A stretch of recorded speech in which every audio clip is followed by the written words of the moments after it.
Hi everyone. Today we're going to work on 6-sided and pointed shapes, and we're also going to work on 12-sided and pointed shapes. So to begin, we're going to start with the hexagon shape. The way to draw both a dynamic and a static hexagon is very similar. So we'll start with dynamic. Grab a compass and place it somewhere on your page. Then draw a circle. From here, place your compass point somewhere near the very top. Doesn't have to be perfect, but on the top of the circle, drawing another circle. And that line should intersect through the center. And then from here, place your point at the intersecting point of either side, drawing another circle. So just continue doing this all the way around the circle. I really should be sharpening this compass of mine. Not sure how to, but I'll figure it out. For now, I've just learned that the best thing to do if your compass is a little bit, if your lead is a bit thick like this one, is just to focus the point near the edge of your line, the outer edge. Cool, so just one more to go here.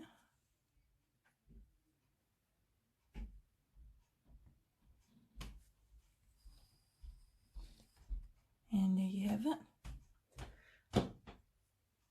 So the process for the static hexagon is almost exactly the same. The only difference is that we're going to place our point on one of the sides rather than top or bottom.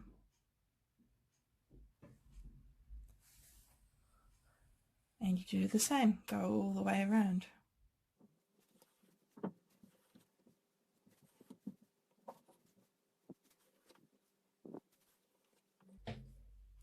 Cool.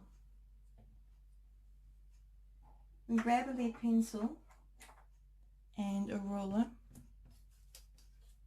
or in my case I'm just going to use a protractor,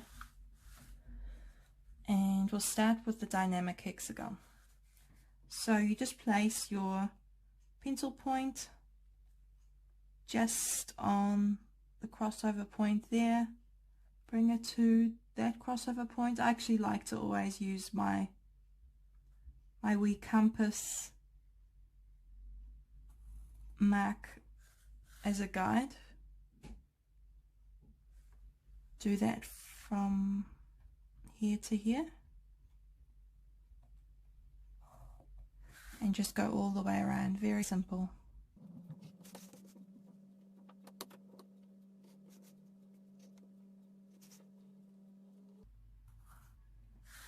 And there we have our dynamic hexagon. If you remember from the last class, it's called dynamic because it's resting on a point.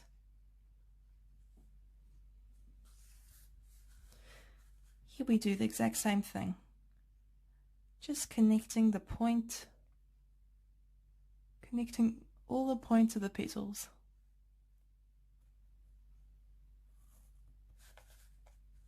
All the way around the circle.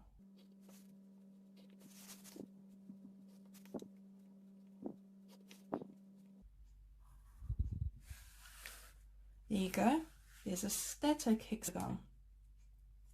Static because it's resting on its side. It's quite easy to get confused between the two, but the way I like to remind myself which is which is that when you think of dynamic, you think it's more like a feeling. So dynamic, something's a bit more exciting, I guess, more lively. Quite often that's the kind of feeling you get when something's resting on a point, whereas if it's resting on the side, it just feels static, still, calm. Now we're going to draw a dynamic hexagram and also a static hexagram. So you just need to follow the exact same steps as we did for the hexagons. So draw a circle. Dynamic, we're going to start at either the top point or bottom point.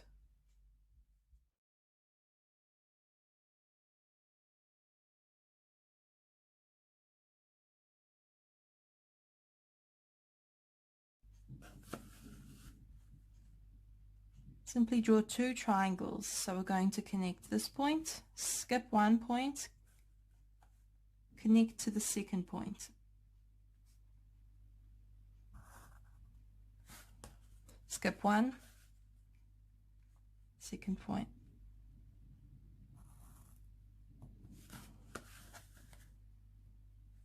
Connecting your triangle.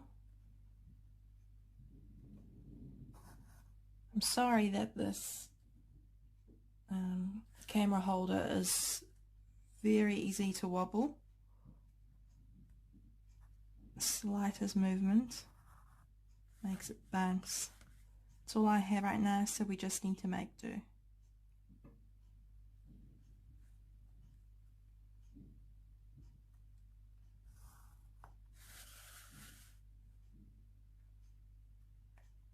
And there you go. There is our dynamic hexagram.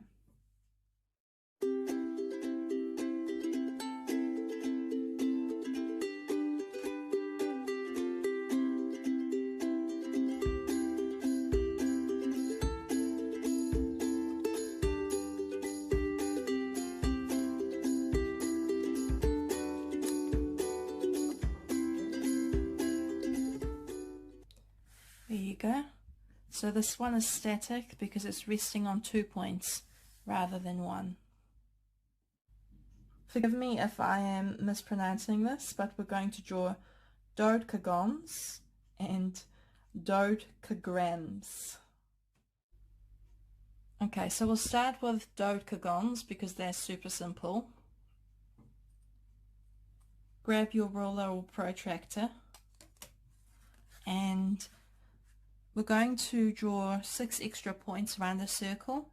To do that, find those outer petals, as I like to call them, or outer connection points, from one side to the other, going directly through the center. You can draw a full line here, or you can just draw a mark on either side of the circle.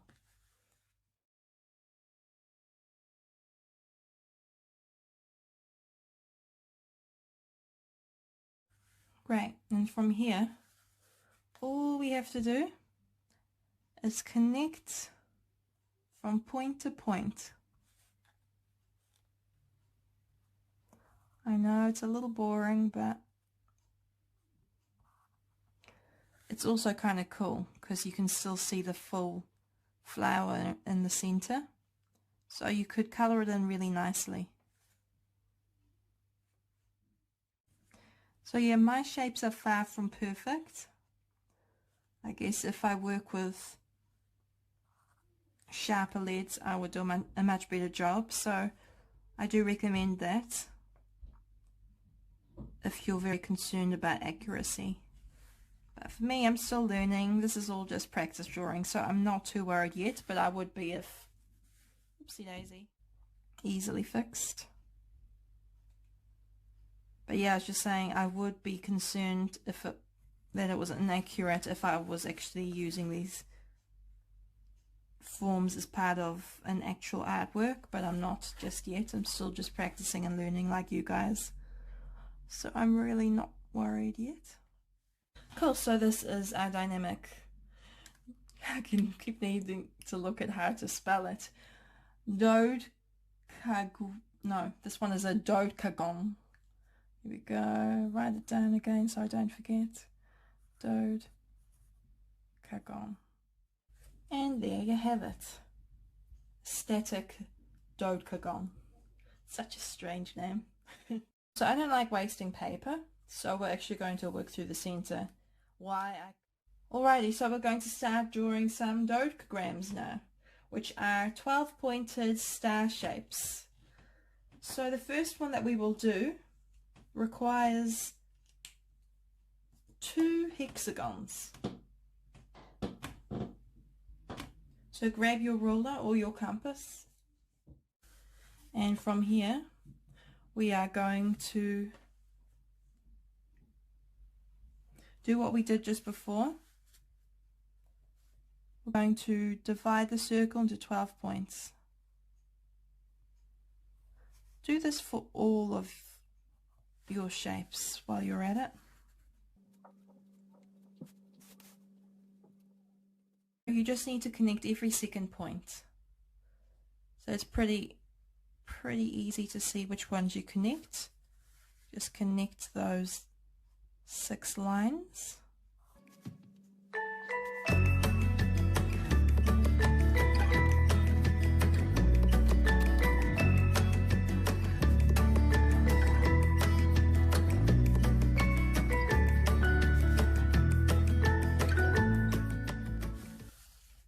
There you go, easy peasy. And yeah, you can make it look a lot nicer if you color it in. So this next dodecagram requires 4 triangles.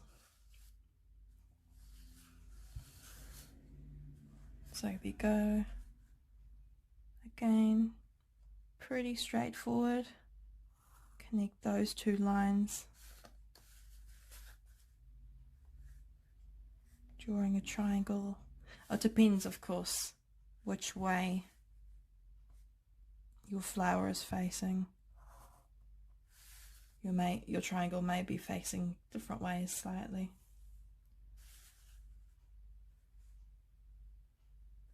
I'm drawing a mixture of dynamic and static shapes, just to keep it interesting.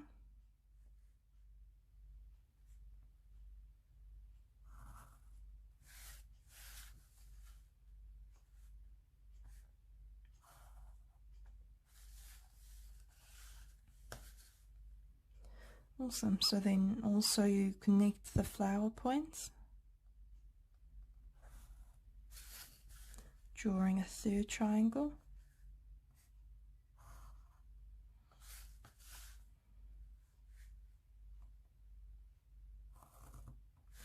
And then you draw 1 more triangle with the points left over.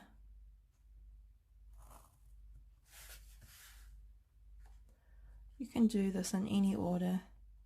Pretty simple. We all know what triangles look like.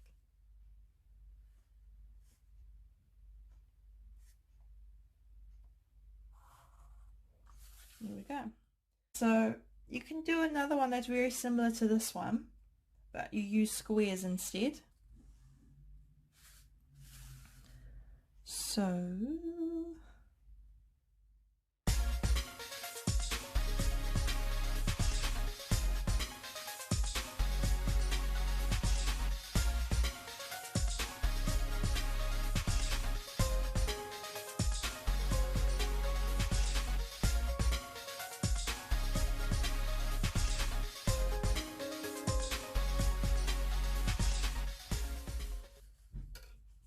and there you got it.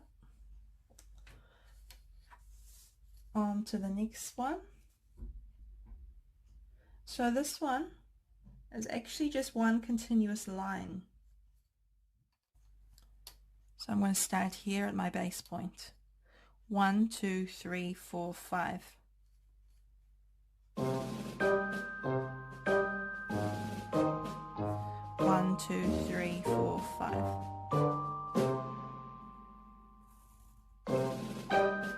1, 2, 3, 4, 5.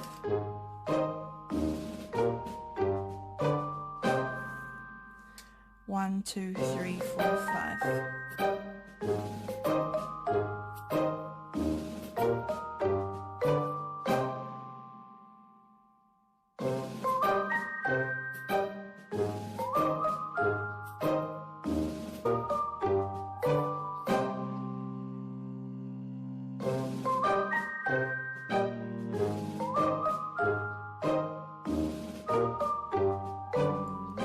That's almost the last one. Well, it is the last one, but there are different ways you can color it in, and you can turn it from a 12-pointed star to a 6-pointed star quite easily. To do so, all you need to do is, let's say we want to make a dynamic 6-pointed star from this. You keep the point, just color it in for an example.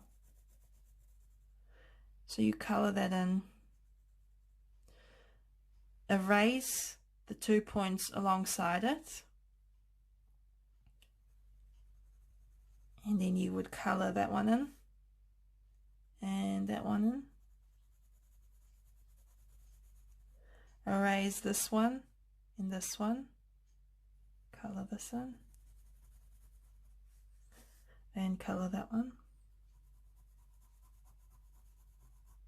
Erase, erase. I'm not going to erase this particular one because I'm going to end up coloring all of them in. But it's just to give you a nice example. And yeah, if you were to erase the ones I just shaded in there, you would see the white points there. Those are the ones that you'd keep. So then it would become a dynamic dodecagram. No, it's no longer a dodecagram because it's a 6-pointed star.